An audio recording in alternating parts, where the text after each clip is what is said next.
example from just a few months ago. I believe it was this August this year. There was a prime minister in Bangladesh who was basically ousted in a sort of military coup coupled with a color revolution. And Gray Zone News, Max Blumenthal's outlet, published this report that I've been talking about a lot for the past week because it's just a really, really clean example of all of the different facets of the dynamics I'm talking about, which is so basically starting in about 2018 through 2020, it appeared that U.S.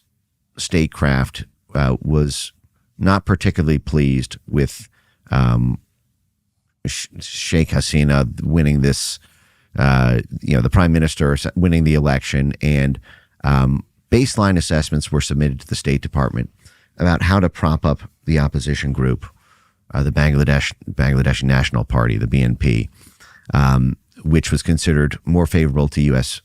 interests. The leaked documents don't get too in the nitty-gritty about what U.S. national interest is served, but there were many conflicts between that Bangladeshi prime minister and the U.S. foreign policy establishment. For example, it was revealed in WikiLeaks that Hillary Clinton, while she was Secretary of State, threatened to have the IRS do an audit of her son while she lived in the U.S. And that prime minister has come out publicly and said that she believed that she was overthrown because of or basically there was a conflict around the construction of a U.S. military base in the region, which is a very common conflict that we have. Oftentimes, foreign countries don't like having a big fat U.S. military base installed, on. They don't want foreign troops on their soil. Who does? Right. They don't want 500 acres of their land. They don't want to provoke, foreign powers. This is what's playing out in Romania with George Askew and the cancellation of the elections, and it's just like a giant NATO base right now. Right. Well, they're building the Europe's largest NATO base currently, which faces straight out at the Black Sea at Crimea. But there was this, but she had been refusing to build a U.S. military base. So let's just. But as I walk through this, let me just make some assumptions and make it a harder issue than, or something a little bit more, I guess, accessible. Let's just say it really is vital to U.S. national interests to build that military base in Bangladesh to counter Chinese influence, and the Bangladeshi prime minister doesn't want to do it. And so our foreign policy planners decide we need to do regime change. And whether or not you agree that's a good or an evil thing to do, I'm not even weighing into the morality of it. What if it is the declared or discrete policy of the U.S. government, the State Department and the White House and the National Security Council all agree this government, we should pursue regime change, all options to destabilize that country in order to weaken the existing government and to build up our network of democratic institutions and activists in order to either win the next election or in order to, do a color revolution style, ousting where the prime minister has to flee in a helicopter. And what was done in this case in Bangladesh, and these leaked documents from the Gray Zone show this in gratuitous detail, is that the National Endowment for Democracy's Republican arm, the International Republican Institute, they have 4 core forces, but 2 of them are political branches. There's the NDI, the National Democratic Institute for Democrats, and there's the IRI, the International Republican Institute for Republicans. And what the IRI submitted to the State Department in 2019, 2020, after they got walloped trying to back the Bangladeshi National Party in the recent past election, was a plan to destabilize Bangladesh politics. That's a direct quote, destabilize Bangladesh politics.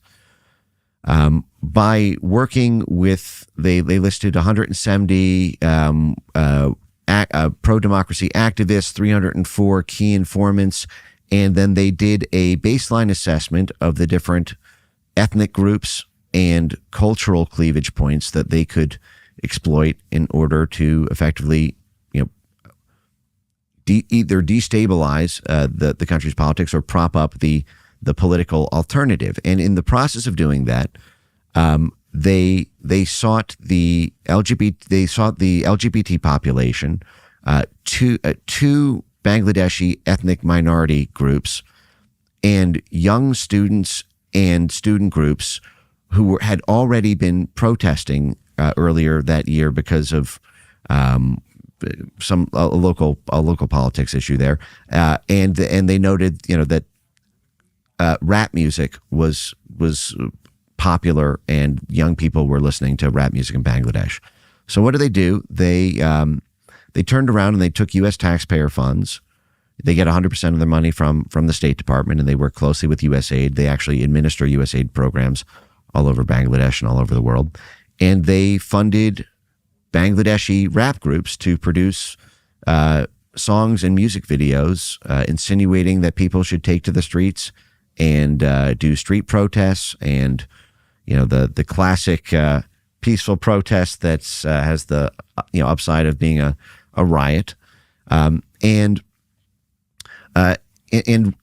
one of in IRI's baseline assessment submitted to the State Department, they talked about how one of the songs that they paid for was designed to sow resentment at the sitting government, and basically undermine the popularity of the government. I literally just quoted you a IRI document implementing USAID programs where they literally wrote to the U.S. State Department that the purpose of this baseline assessment was to gather as many activists and informants and network nodes, quote, to destabilize Bangladeshi politics. But